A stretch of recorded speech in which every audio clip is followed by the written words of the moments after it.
Super পাওয়ারের রক্তচক্ষু আর পারমাণবিক হুমকিকে বুড়ো আঙুল দেখিয়ে বিশ্ব রাজনীতির দাবার বোর্ডে কঠিন এক চাল দিল ইরান। মার্কিন প্রেসিডেন্ট ডোনাল্ড ট্রাম্পের তর্জন গর্জন যখন ওয়াশিংটনের আকাশ ছাড়িয়ে তেহরানের দোরগোড়ায় আছড়ে পড়ছিল, ঠিক তখনই পাল্টা জবাবে মধ্যপ্রাচ্যের পুরো সমীকরণটাই বদলে দিল Islamic revolutionary guard corps IRGC. কেবল আত্মরক্ষা নয়, বরং আক্রমণই শ্রেষ্ঠ রক্ষণ। এই নীতিতে ভর করে হরমুজ প্রণালী অচল করে দিয়ে এবং বাহরাইন কুয়েতের মার্কিন ঘাঁটিতে নিখুঁত ড্রোন হামলা চালিয়ে তেহরান বুঝিয়ে দিল চালকের আসনে এখন তারাই। মার্কিন হামলার পাল্টা জবাবে হরমুজ প্রণালীতে দুটো জাহাজে হামলা চালানোর কথা জানিয়েছে ইরানের ইসলামী বিপ্লবী গার্ড বাহিনী আইআরজিসি। ইরানের রাষ্ট্রীয় গণমাধ্যমের খবর বলছে, আইআরজিসি হরমুজে থাকা দুটো জাহাজে হামলা চালিয়েছে। ইরানের রাষ্ট্রীয় গণমাধ্যমের খবরে আরও বলা হয়েছে, হরমুজে সব ধরনের জাহাজ চলাচল পুরোপুরি বন্ধ। এই ঘোষণার পরেই তেলের দাম কিছুটা বেড়েছে। বিশ্বের অন্যতম প্রধান জ্বালানি ধমনী হরমুজ প্রণালী। এই জলপথকে যারা নিজেদের পৈতৃক সম্পত্তি ভেবে আস্ফালন করছিল, তাদের চরম শিক্ষা দিল আইআরজিসি। ওয়াশিংটনের আগ্রাসনের জবাবে গভীর রাতে হরমুজ প্রণালীতে অবৈধভাবে অনুপ্রবেশের চেষ্টাকারী দুটি বিশাল আকার মার্কিন মদতপুষ্ট তেল ট্যাঙ্কারে বজ্রাঘাতের মতো আছড়ে পড়ে ইরানি ক্ষেপণাস্ত্র। মুহূর্তের মধ্যে লেলিহান শিখা আর কালো ধোঁয়ায় ঢেকে যায় আকাশ। ইরান কেবল কেতাবি হুমকি দিয়ে ক্ষান্ত হয়নি। পরবর্তী নির্দেশ না দেওয়া পর্যন্ত হরমুজ প্রণালী দিয়ে সব ধরনের বাণিজ্যিক ও সামরিক জাহাজ চলাচল পুরোপুরি বন্ধ ঘোষণা করেছে। এই এক ঘোষণাতেই কেঁপে উঠেছে বৈশ্বিক অর্থনীতি। ওমানের মুসান্দাম থেকে ড্রোনে ধারণ করা ছবিতে দেখা গেছে যে প্রণালী দিয়ে প্রতিদিন বিশ্বের 1/5 তেল পরিবাহিত হয়, তা এখন পর্যন্ত সম্পূর্ণ খাঁ করছে। মার্কিন নৌবাহিনীর দম্ভকে ধূলিসাৎ করে ইরান সাফ জানিয়ে দিয়েছে, এই জলসীমায় তেহরানের অনুমতি ছাড়া পাতার একটি অংশও নড়বে না। ট্রাম্প প্রশাসন যখন হোয়াইট হাউসে বসে ইরানের বিদ্যুৎ কেন্দ্র ও সেতু উড়িয়ে দেওয়ার সস্তা হুমকি দিচ্ছিল, ঠিক তখনই কুয়েত ও বাহরাইনের মার্কিন ঘাঁটিতে নেমে আসে সাক্ষাৎ নরক। আইআরজিসির ঝাঁকে ঝাঁকে সুইসাইড ড্রোন ফাঁকি দিয়েছে আমেরিকার তথাকথিত অত্যাধুনিক আকাশ প্রতিরক্ষা ব্যবস্থা। শেখ ইসা বিমান ঘাঁটি বাহরাইন। মার্কিন পঞ্চম নৌবহরের মূল ঘাঁটির নাকের ডগায় অবস্থিত এই বিমান ঘাঁটিতে নিখুঁত আঘাত হেনাচ্ছে ইরানি ড্রোন। আলী আল সালেম ও আহমদ আল জাবের বিমান ঘাঁটি কুয়েতের এই দুটি কৌশলগত ঘাঁটিতে একের পর এক বিস্ফোরণে মার্কিন যুদ্ধবিমান ও পরিকাঠামোর ব্যাপক ক্ষয়ক্ষতি হয়েছে বলে খবর এসছে।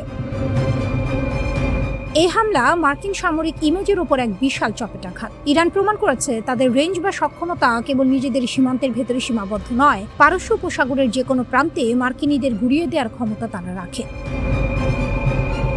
আমেরিকার অভ্যন্তরীণ রাজনীতিতে নিজেকে স্ট্রংম্যান দেখানোর চেনা ছকে ট্রাম্প দাবি করেছিলেন, ইরান শান্তি চুক্তি নিয়ে সময় নষ্ট করছে এবং এর জন্য তাদের মূল্য দিতে হবে। ফক্স নিউজকে দেওয়া সাক্ষাৎকারে তিনি ইরানের বেসামরিক অবকাঠামো, বিদ্যুৎ কেন্দ্র ও সেতুতে হামলার হুমকি দেন। কিন্তু ট্রাম্পের এই আগ্রাসী রূপকে স্রেফ হতাশার লক্ষণ বলে উড়িয়ে দিয়েছেন ইরানের দূরদর্শী প্রেসিডেন্ট মাসুদ পেজেশকিয়ান।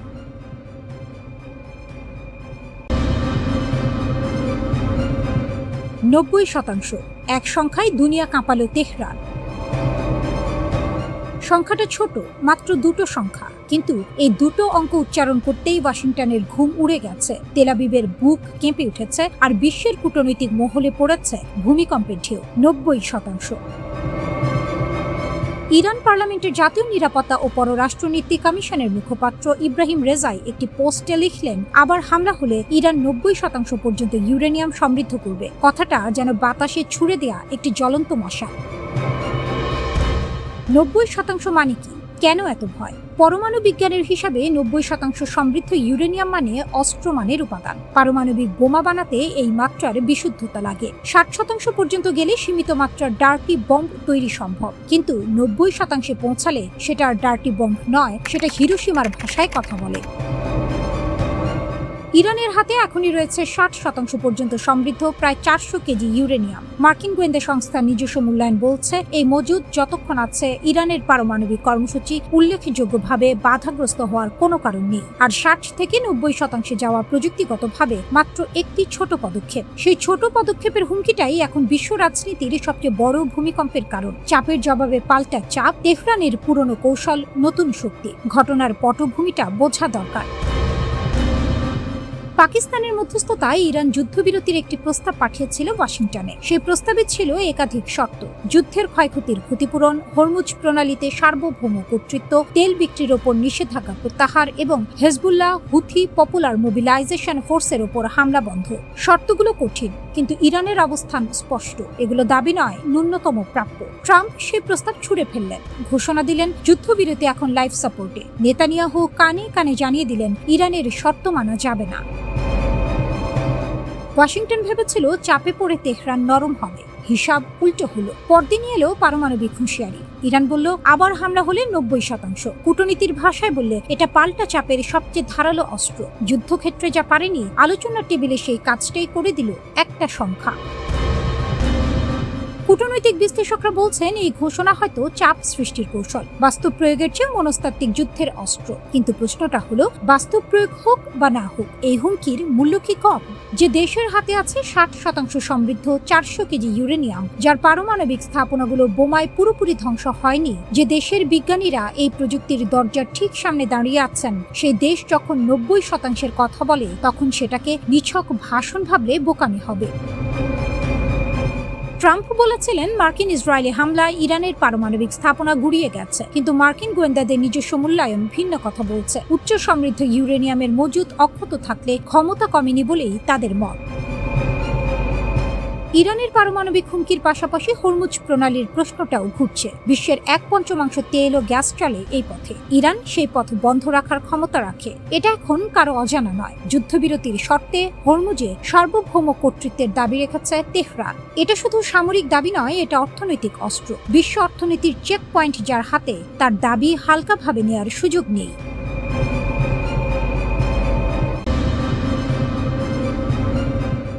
গোয়েন্দার চোখে গোয়েন্দাগিরির ফাঁদ পাতা হয়, এই সত্য আমেরিকা হাড়ে হাড়ে টের পেয়েছে মনিকা উইটের কাণ্ডে। যুক্তরাষ্ট্রের বিমান বাহিনীর অফিস অফ স্পেশাল ইনভেস্টিগেশনের কাউন্টার ইন্টেলিজেন্স অফিসার, অর্থাৎ যার কাজই ছিল শত্রুর চর ধরা, সেই মনিকা উইট নিজেই হয়ে গেলেন ইরানের সবচেয়ে মূল্যবান সম্পদ।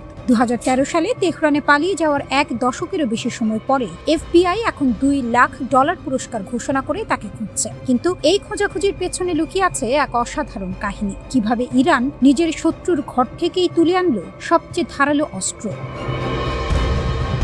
মনিকা উইট কোনো সাধারণ কর্মকর্তা ছিলেন না। 2003 থেকে 2008 সাল পর্যন্ত মধ্যপ্রাচ্যের একাধিক অতি গুরুত্বপূর্ণ মিশনে তিনি দায়িত্ব পালন করেছেন। আমেরিকার গোয়েন্দা জগতের ভেতরের খবর, গোপন তথ্য সংগ্রহ পদ্ধতি, এজেন্টদের পরিচয় সবকিছু ছিল তার নখদর্পণে। দর্পণে। এই মানুষটাকেই ইরান সুকৌশলে নিজেদের দলে টেনে নিয়েছে। যুক্তরাষ্ট্রের তৎকালীন অ্যাসিস্ট্যান্ট অ্যাটর্নি জেনারেল জন ডেমার্স 2019 সালে অভিযোগ করেছিলেন ইরান অত্যন্ত সুচিন্তিতভাবে মনিকাকে নিজেদের পক্ষে নিয়ে এসেছে। 2012 থেকে 2015 সালের মধ্যে তিনি ইরানি গোয়েন্দাদের সাথে লিপ্ত হন এবং আমেরিকার জাতীয় প্রতিরক্ষার সাথে সম্পর্কিত অতি গোপনীয় নথি ও তথ্য সরবরাহ করেন। শুধু তাই নয়, একজন মার্কিন গোয়েন্দা কর্মকর্তার আসল পরিচয় ফাঁস করে দেন তিনি, যার ফলে সেই কর্মকর্তার জীবন সরাসরি হুমকির মুখে পড়ে। মনিকাকে ইরান যেভাবে কাজে লাগিয়েছে সেটাই তেহরানের কৌশলী মাথার সবচেয়ে বড় প্রমাণ। তেহরানে পালিয়ে যাওয়ার পর ইরানি কর্মকর্তারা তাকে বসিয়ে রাখেনি, ঘরবাড়ি দিয়েছে, কম্পিউটার সরঞ্জাম দিয়েছে, সব ধরনের সুযোগ সুবিধা নিশ্চিত করেছে। শুধু একটাই শর্তে, কাজ চালিয়ে যাও। দীর্ঘমেয়াদী বিনিয়োগে ইরানের এই দক্ষতা চমকে দেওয়ার মতো। যখন পুরো পশ্চিমা দুনিয়া ইরানকে কোণঠাসা করার চেষ্টা করছিল, তখন তেহরান চুপচাপ শত্রুর ঘরের ভেতর থেকেই গড়ে তুলছিল নিজের প্রতিরক্ষার ঢাল। মনিকা উইট সেই ঢালের সবচেয়ে উজ্জ্বল পালক। আমেরিকার সবচেয়ে গোপনীয় গোয়েন্দা তথ্য সংগ্রহ কর্মসূচি ফাঁস হয়ে গেছে তেহরানের কাছে। অর্থাৎ আমেরিকা কিভাবে ইরানের উপর নজর রাখে, কোথায় তার এজেন্ট আছে, কি পদ্ধতিতে তথ্য সংগ্রহ করে, সবকিছুর মানচিত্র এখন তেহরানের হাতে। এই সুবিধা অর্থে কেনা যায় না, অস্ত্র দিয়ে জেতা যায় না। এটা পাওয়া যায় কেবল সঠিক মানুষকে সঠিক সময়ে পাশে পাওয়ার মাধ্যমে। 1 দশকেরও বেশি সময় পরে FBI এখন $2 লাখ পুরস্কার ঘোষণা করছে। ওয়াশিংটনে কাউন্টার ইন্টেলিজেন্স বিভাগের শীর্ষ কর্মকর্তা ড্যানিয়েল ওয়াইরজবেকি বলছেন FBI তাকে ভুলে যায়নি, কিন্তু এই কথা বলতে বলতে স্পষ্ট হয়ে যাচ্ছে আসল সত্যি, FBI তাকে ধরতে পারছে না। ইরানের সংকটময় মুহূর্তে এই ঘোষণার সময়কাল কিন্তু কাকতালীয় নয়। মার্কিন ইসরায়েলি যুদ্ধের পর ইরানের ভেতরের পরিস্থিতি যখন উত্তপ্ত, তখন হয়তো ওয়াশিংটন ভাবছে এই সুযোগে মনিকার কোনো তথ্য পাওয়া যাবে কিংবা ইরানের ভেতরে অস্থিরতা তৈরি করা যাবে। কিন্তু তেহরান এই চাল আগেই বুঝে নিয়েছে। মনিকার কোনো আইনজীবী আছেন কিনা তা এখন অস্পষ্ট, কারণ তার সেই প্রয়োজনও নেই। ইরানের ছত্রছায়ায় তিনি এখন নিরাপদ। আমেরিকার পুরস্কারের টাকা তার কাছে পৌঁছানোর কোনো পথ নেই।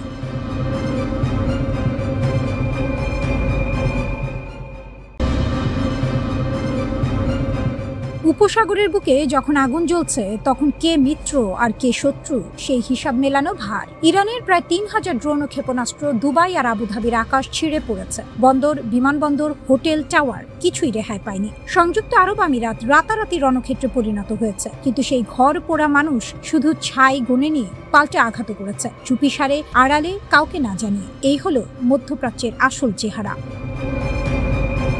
ওয়াল স্ট্রিট জার্নাল পর্দা সরিয়ে দিয়েছে। রিপোর্ট বলছে, সংযুক্ত আরব আমিরাতে এই যুদ্ধে নীরব দর্শক ছিল না। সরাসরি সামরিক হামলা চালিয়েছে ইরানের মাটিতে। পশ্চিমা যুদ্ধবিমান ও অত্যাধুনিক নজরদারি নেটওয়ার্ক ব্যবহার করে এপ্রিলের শুরুতে পারস্য উপসাগরের লাভান দ্বীপে ইরানের একটি তেল শোধনাগারে হামলা চালানো হয়েছে। সেই হামলায় বিশাল আগুন লেগেছিল। শোধনাগারের বড় অংশ মাসের পর মাসের জন্য অকেজো হয়ে পড়েছে।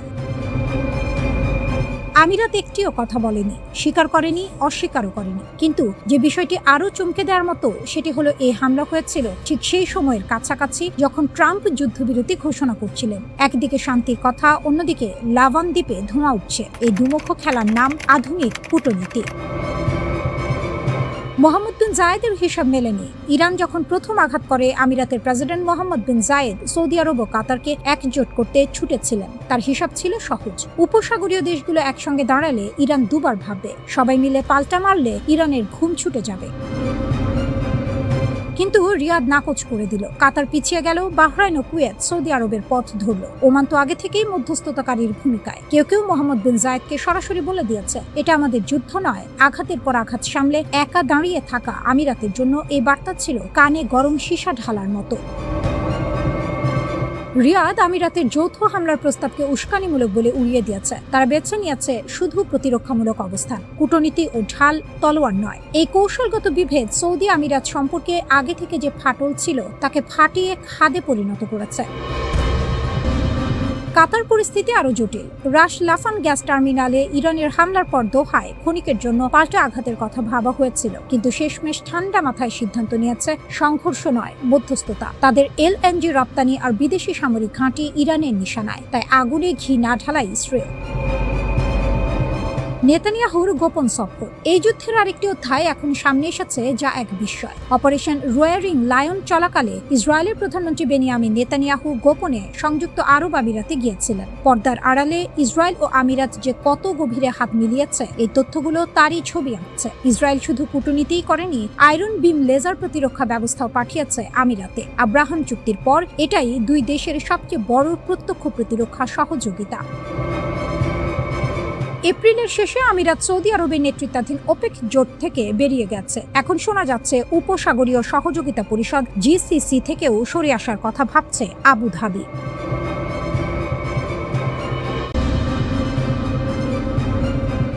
ধ্বংসের ধোঁয়া এখনো কাটেনি, অথচ কারখানায় আবার আলো জ্বলছে। মিসাইলের গর্জন থামতে না থামতেই ওয়েল্ডিং এর ফুলকি উঠছে ইরানের অস্ত্র কারখানায়। যুক্তরাষ্ট্র আর ইসরায়েল ভেবেছিল এবার চিৎ করে দেয়া গেছে, কিন্তু হিসাব মেলেনি। মার্কিন গোয়েন্দাদের নিজেদের রিপোর্টই বলছে তেহরান ঘুরে দাঁড়াচ্ছে এবং প্রত্যাশার চেয়ে অনেক দ্রুত।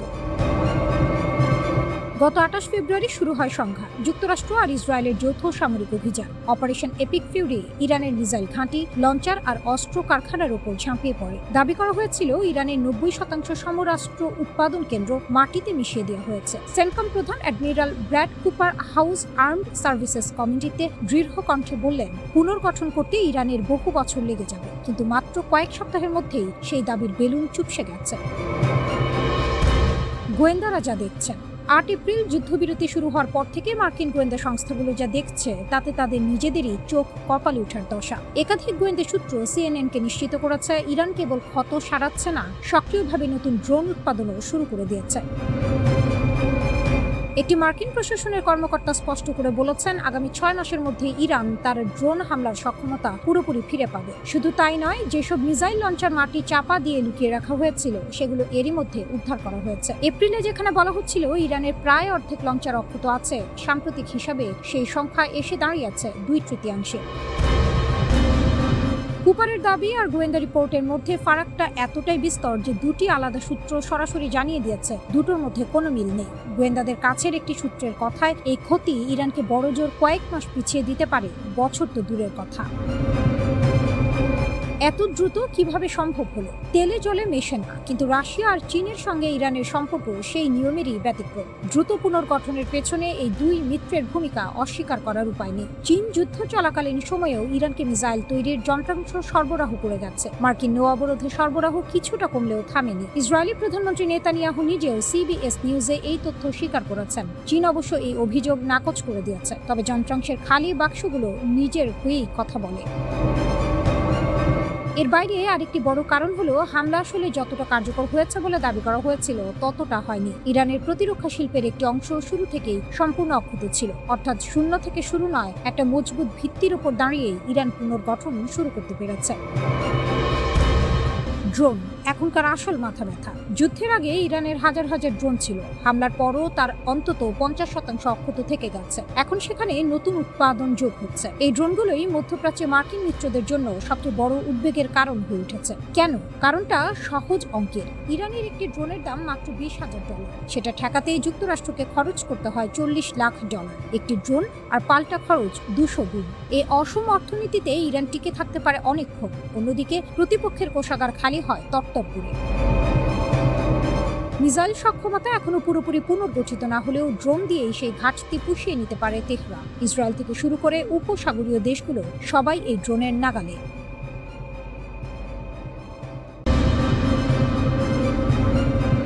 আকাশে উঠছিল অত্যাধুনিক এক হত্যা যন্ত্র। পাইলট নেই, ভয় নেই, ক্লান্তি নেই। ঘন্টার পর ঘন্টা চক্কর দিতে পারে, হেলফায়ার মিসাইল ছুটতে পারে নিখুঁত নিশানায়। নাম তার MQ-9 রিপার, আমেরিকার আকাশ যুদ্ধের মুকুটমণি। এক একটির দাম প্রায় $3 কোটি। এই রিপারের মোট বহরের 1/5 এখন ধ্বংসস্তূপ। ইরান সেটা করে দেখিয়েছে। কিভাবে শুরু হলো এই যুদ্ধ? 2025 সালের জুন মাসে যুক্তরাষ্ট্র ইরানের 3টি পারমাণবিক স্থাপনায় বোমা হামলা চালায়। এরপর আর পেছনে ফেরার পথ ছিল না, পুরোদমে যুদ্ধ শুরু হয়ে যায়। ট্রাম্প ঘোষণা দিয়েছিলেন ইরানের বিমান প্রতিরক্ষা সম্পূর্ণ বিধ্বস্ত, কিন্তু বাস্তব অন্য কথা বলছে। হিসাবটা কেমন ভয়ঙ্কর!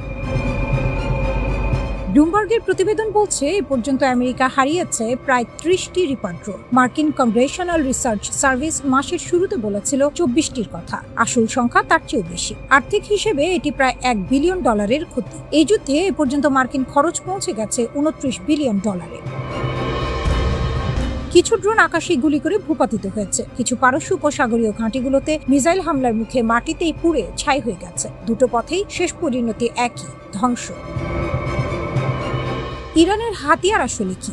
এখানে এই গল্পটা আরো চমকপ্রদ হয়ে ওঠে। ইরান একা লড়ছে না, নিজস্ব প্রযুক্তির পাশাপাশি তারা ব্যবহার করছে রুশ ও চীনা আকাশ প্রতিরক্ষা ব্যবস্থার এক মারাত্মক মিশ্রণ। 2025 সালের জুনে যুদ্ধ শুরু হওয়ার পরপরই চীন ইরানকে সরবরাহ করেছে অত্যাধুনিক সারফেস 2 ইয়ার মিসাইল ব্যাটারি। আর রাশিয়া দীর্ঘমেয়াদী নিরাপত্তা চুক্তির আওতায় মার্কিন যুদ্ধ জাহাজ ও সেনা দলের স্যাটেলাইট চিত্র পাঠিয়ে দিচ্ছে তেহরানে।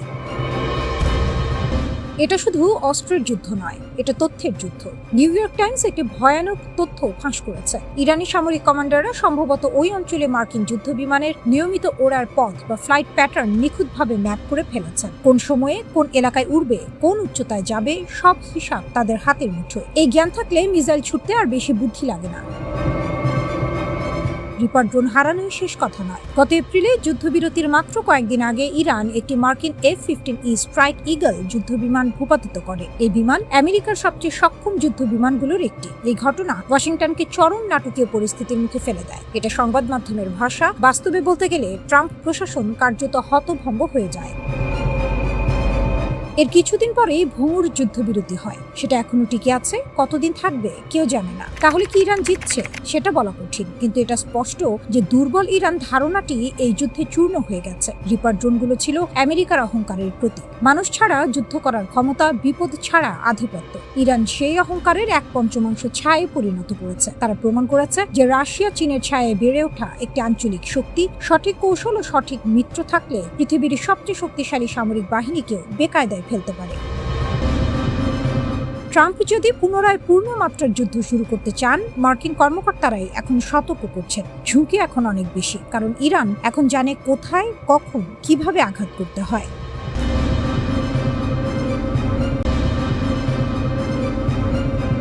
কয়েকশো ডলারের একটি ছোট ড্রোন আর কোটি কোটি ডলারের তৈরি একটি বিমান প্রতিরক্ষা ব্যবস্থা। কে জিতবে? আজ আমরা কথা বলবো হিজবুল্লাহর সেই মারাত্মক ড্রোন কৌশল নিয়ে, যা কিনা ইসরায়েলের বহু বিলিয়ন ডলারের আয়রন ডোমকে নাস্তানাবুদ করে দিচ্ছে। আয়রন ডোম ইসরায়েলের আকাশের পাহারাদার। রকেট আসছে, আয়রন ডোম গুলি করে নামিয়ে দেয়। শুনতে যত সহজ, বানাতে তত দামি। এই পুরো সিস্টেমে বিনিয়োগ হয়েছে কোটি কোটি মার্কিন ডলার। প্রতিটি ইন্টারসেপ্টর মিসাইলের দাম 50,000 থেকে $1,00,000 পর্যন্ত। এতদিন ধরে এই ঢাল ছিল ইসরায়েলের সবচেয়ে বড় ভরসা, কিন্তু হিজবুল্লাহ একটা নতুন প্রশ্ন তুলে দিয়েছে। কোটি টাকার ঢাল কি শত টাকার তীর ঠেকাতে পারে? এফপিভি ড্রোন, এই অস্ত্র কি? এফপিভি মানে ফার্স্ট পারসন ভিউ, মানে চালক গ্যাজেট পরে বসে থাকেন আর ড্রোনের চোখ দিয়ে দেখতে পান সরাসরি। এটাকে চালানো অনেকটা ভিডিও গেমের মতো, কিন্তু ফলাফল গেমের নয়, বাস্তব। হিজবুল্লাহ এখন যে ড্রোন ব্যবহার করছে সেগুলো আরো এক ধাপ উপরে, ফাইবার অপটিক ড্রোন। এই ড্রোন উঠতে উঠতে পেছনে একটি চিকন কাচের সুতো ছেড়ে যায়, সেই সুতো দিয়েই নিয়ন্ত্রণ হয়। এখানে আয়রন ডোমের বিপদ, ইলেকট্রনিক জ্যামার দিয়ে রেডিও সিগন্যাল কেটে দেওয়া যায়, কিন্তু কাচের সুতো কাটবে কিভাবে? সম্প্রতি হিজবুল্লাহ একটি ভিডিও প্রকাশ করেছে, যেখানে দেখা যাচ্ছে একটি বিস্ফোরক বোঝাই ড্রোন সরাসরি ইসরায়েলি আয়রন ডোম ব্যাটারিতে আছড়ে পড়ছে। বিশেষজ্ঞরা বলছেন এটি শুধু একটি হামলা নয়, এটি একটি বার্তা। বার্তা হলো তোমার সবচেয়ে দামি ঢালটাই এখন লক্ষ্যবস্তু। মার্চ থেকে হিজবুল্লাহ এই ড্রোন ব্যবহার বহুগুণ বাড়িয়েছে। ইসরায়েলি মিডিয়া নিজেই স্বীকার করছে সেনাদের মধ্যে হতাহতের সংখ্যা বাড়ছে। ইসরায়েলের নিজস্ব প্রতিরক্ষা প্রযুক্তি কোম্পানি অ্যাকশন ভিশনের ম্যানেজিং ডিরেক্টর নেরি জিন বলেছেন একটি চমকে দেওয়ার মতো কথা। তিনি বলেন, 10 কোটি টাকার ট্যাঙ্ক হঠাৎ হার মেনে যায় মাত্র $400 একটি এফপিভি ড্রোনের কাছে। এই কথাটা মনে রাখবে, এটা শত্রুপক্ষ বলেনি, ইসরায়েলের নিজেরই একজন প্রতিরক্ষা বিশেষজ্ঞ বলেছেন। এর মানে দাঁড়াচ্ছে আধুনিক যুদ্ধে সবচেয়ে দামি অস্ত্রই সবচেয়ে কার্যকর। এই সমীকরণটা ভেঙে পড়ছে। এই ফাইবার অপটিক ড্রোনের ব্যবহার প্রথম দেখা গেছে রাশিয়া ইউক্রেন যুদ্ধে। দুই পক্ষই জাল, গুলি, ইলেকট্রনিক ডিফেন্স দিয়ে এটা থামানোর চেষ্টা করেছে, পারেনি। হিজবুল্লাহ সেই যুদ্ধের প্রতিটি পাঠ মুখস্থ করেছে। তাই ইউক্রেনের রাষ্ট্রদূত পর্যন্ত বলেছেন ইসরায়েল ইউক্রেনের কাছ থেকে ড্রোন যুদ্ধের শিক্ষা নেয়নি, আর সেটাই এখন তার কাল হয়েছে। হিজবুল্লাহ শুধু অস্ত্র কিনেনি, সে যুদ্ধের নতুন ব্যাকরণ শিখেছে।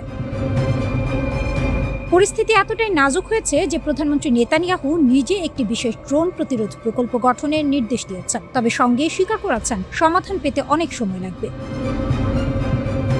ইসরায়েল এখন এআই চালিত ডিটেকশন, লেজার অস্ত্র, মাইক্রোওয়েভ ডিফেন্স নিয়ে ভাবছে, কিন্তু সেগুলো কবে আসবে কেউ জানে না।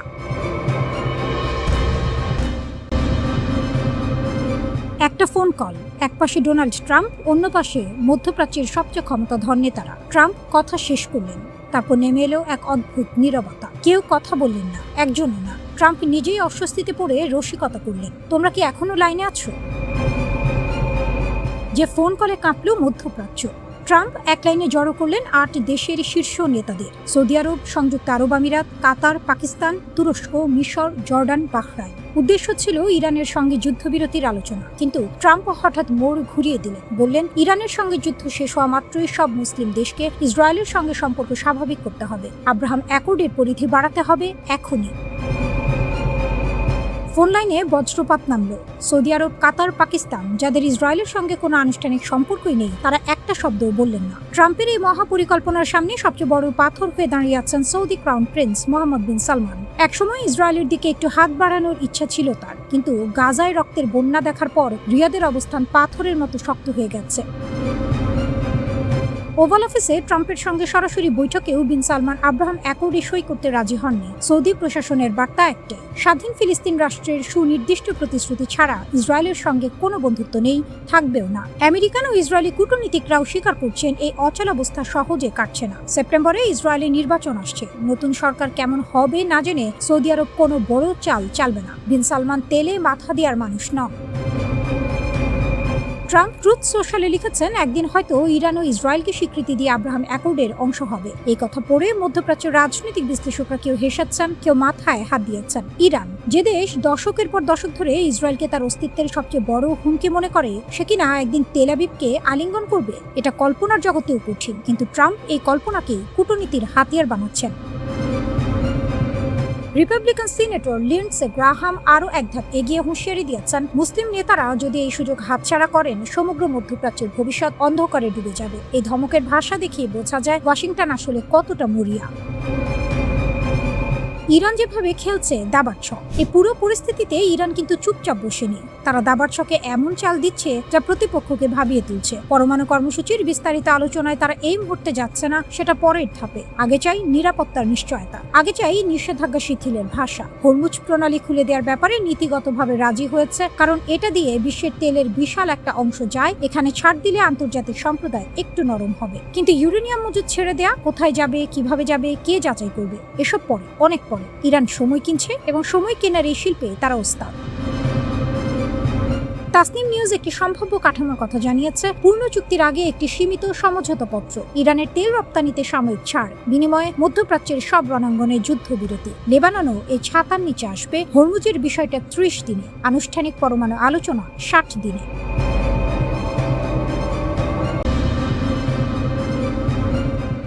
চার সপ্তাহের বেশি সময় ধরে ইরান সৌদি আরবের তেল স্থাপনায় ক্ষেপণাস্ত্র ও ড্রোন বসাল। কমপক্ষে 4টি শক্তি অবকাঠামো ধুলোয় মিশলেও কোটি কোটি ডলারের ক্ষতি হলো। আর রিয়াদ কি করলো? ইরানের রাষ্ট্রদূতকে একবার ডাকলো, উদ্বেগ প্রকাশ করলো, সংযম দেখাতে বলল সবাইকে, মানে আক্রমণকারী ও আক্রান্ত দুই পক্ষকে। যেন ঘরে আগুন লাগলে দমকলকে বলা হচ্ছে একটু আস্তে পানি ঢালো। এটা দুর্বলতা নয়, এটা রাজনৈতিক কাপুরুষতা। আর এই কাপুরুষতার মধ্যেই লুকিয়ে আছে ইরানের সবচেয়ে বড় কূটনৈতিক জয়। 8 এপ্রিলের যুদ্ধবিরতির পরদিন সকালে ইরানের পররাষ্ট্রমন্ত্রী আরাকচি 5টি উপসাগরীয় দেশে ফোন করলেন। কুয়েত, সৌদি আরব, বাহরাইন, কাতার ও আরব আমিরাত। এই 5 দেশের প্রত্যেককে ইরান সপ্তাহের পর সপ্তাহ আঘাত করেছে। কেউ ফোন ধরল না, শুধু সৌদি আরব ছাড়া। যে দেশ সবচেয়ে বেশি মার খেয়েছে সেই আক্রমণকারীর ফোন তুলল। এর চেয়ে বড় নতজানু হওয়ার দৃশ্য আর কি হতে পারে? আরব আমিরাত কিন্তু ভিন্ন পথ নিল, কূটনৈতিক সম্পর্ক ছিন্ন করলো। ইসরায়েলের আয়রন ডোম নিল, পাল্টা হামলা করলো, গোপনে হলো। আর সৌদি আরব বড় ভাই সেজে বসে রইল মাঝখানে, নিরপেক্ষ সালিশির ভূমিকায়, যেন সে আক্রান্ত নয়, বিচার। সৌদি প্রিন্স তুর্কি আল ফয়সাল এর পক্ষে যুক্তি সাজালেন। ইরানের সঙ্গে যুদ্ধে না গিয়ে মোহাম্মদ বিন সালমান আসলে ইসরায়েলের ফাঁদ এড়িয়েছে। তার দাবি, যুদ্ধে জড়ালে ইসরায়েল একমাত্র শক্তি হিসেবে দাঁড়িয়ে যেত। ইরানের ক্ষমতার প্রতি এই নমনীয়তার পাশাপাশি ইসরায়েলের প্রতি সৌদি আরবের মনোভাব ক্রমে কঠোর হয়েছে। সোমালিল্যান্ডে ইসরায়েল একজন অনাবাসিক রাষ্ট্রদূত নিযুক্ত করল। কূটনীতির ভাষায় এটা তুচ্ছ ঘটনা। রিয়াদ 13টি আরব ও ইসলামী দেশকে নিয়ে যৌথ নিন্দা জানালো। 2015 থেকে শুরু করে বছরের পর বছর সৌদি ইসরায়েল সম্পর্ক স্বাভাবিক হওয়ার পথে এগোচ্ছিল। 7 অক্টোবরের পরেও সৌদি কর্তারা বলছিলেন গাজা যুদ্ধ থামলেই স্বাভাবিকীকরণ হবে। কিন্তু 2025 সালের গ্রীষ্মে বদলে গেল দৃশ্যপট। সরকার নিয়ন্ত্রিত মিডিয়া সুর বদলালো। এখন দাবি হলো স্বাধীন ফিলিস্তিন রাষ্ট্র না হলে কোনো কথাই নেই। যে দাবি রাজনৈতিকভাবে অসম্ভব, সেটাকে শর্ত বানানো মানে আলোচনার দরজাই বন্ধ করে দেয়া। 2026 সালের প্রথম প্রান্তিকে সৌদি বাজেট ঘাটতি রেকর্ড $34 বিলিয়ন। ভিশন 2030 অনেকটাই কাগজে স্বপ্ন হয়ে পড়েছে। তেল নির্ভর অর্থনীতি থেকে বের হওয়ার পথ মিলছে না, কিন্তু ইরান এই পুরো সমীকরণে লাভবান। শত্রু যদি নিজেই বিভ্রান্ত হয়, নিজেই দ্বিধায় পড়ে, নিজেই সুযোগ ছেড়ে দেয়, তাহলে যুদ্ধ না করেও জেতা যায়। সৌদি আরবের এই দোদুল্যমান নীতি তেহরানের জন্য সোনায় সোহাগা। একদিকে হামলা করো, অন্যদিকে ফোন করো, রিয়াদ দুটোতেই সাড়া দেয়। সৌদি আরবের নেতৃত্ব এখন এমন বন্ধুর মুখোমুখি হতে ভয় পাচ্ছে ইরানের, ভয় পাচ্ছে নিজের দুর্বলতার আয়নার। আর সেই ভয়ের সুযোগ নিয়ে ইরান তার আঞ্চলিক দাপট পাকা করছে, একটি ক্ষেপণাস্ত্র না ছুড়ে, শুধু ফোনের ওপারে থেকে।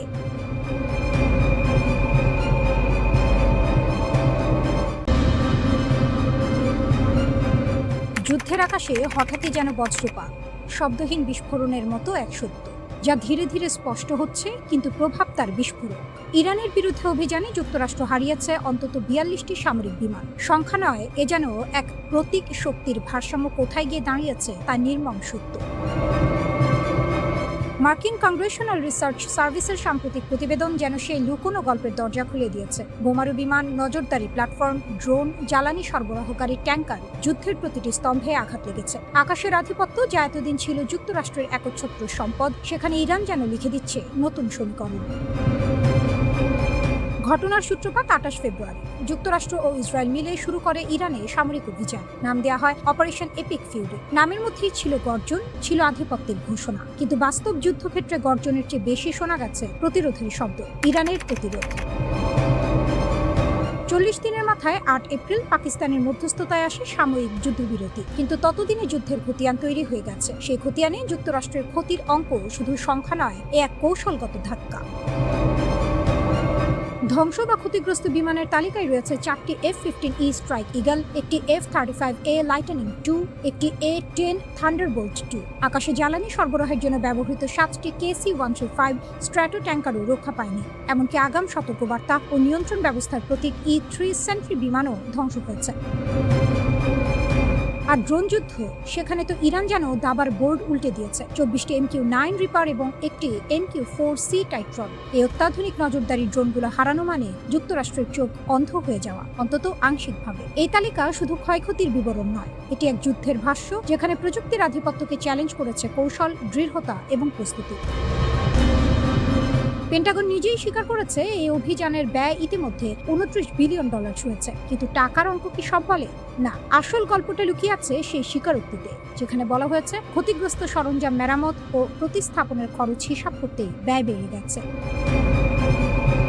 অর্থাৎ যুদ্ধক্ষেত্রে যা ঘটেছে তা শুধু সাময়িক ক্ষতি নয়, এটি দীর্ঘমেয়াদী চাপ। ইরানের পররাষ্ট্রমন্ত্রী আব্বাস আরাগচি যখন এই প্রতিবেদন শেয়ার করেন, তার ভাষা ছিল আত্মবিশ্বাসে ভরা, প্রায় কবিতার মতো দৃঢ়। তিনি বলেন, যুদ্ধ থেকে ইরান শিখেছে, অভিজ্ঞতা অর্জন করেছে, আর সেই অভিজ্ঞতাই ভবিষ্যতের অস্ত্র। তার সতর্কবার্তা ছিল স্পষ্ট, যদি আবার আক্রমণ আসে তাহলে ইরান প্রস্তুত। শুধু প্রস্তুত নয়, আরো ভয়ঙ্কর চমক নিয়ে অপেক্ষা করছে। এতদিন যে F-35কে বলা হতো আকাশের অদৃশ্য সম্রাট, সেই বিমান ভূপাতিত হওয়ার দাবি এখন আর গুজব নয়, এটি আলোচনার কেন্দ্রে। যদি সত্যিই তা ঘটে থাকে, তাহলে এটি শুধু একটি বিমান হারানো নয়, এটি একটি মিথ ভাঙার মুহূর্ত। ইরান যেন সেই যোদ্ধা যে প্রতিপক্ষের ঢাল ভেঙে দিয়ে বলে, আমি এখানে আছি, প্রস্তুত। এই যুদ্ধের প্রতিটি দৃশ্য যেন এক একটি ইঙ্গিত। রানওয়েতে ধ্বংস হওয়া E-3 সেন্ট্রি, মরুভূমিতে পড়ে থাকা F-15Eর ধ্বংসাবশেষ, এসব শুধু ছবি নয়, এগুলো বার্তা যে প্রযুক্তি যত উন্নতই হোক, প্রতিরোধ যদি অটুট হয় তাহলে শক্তির ভারসাম্য বদলাতেই পারে।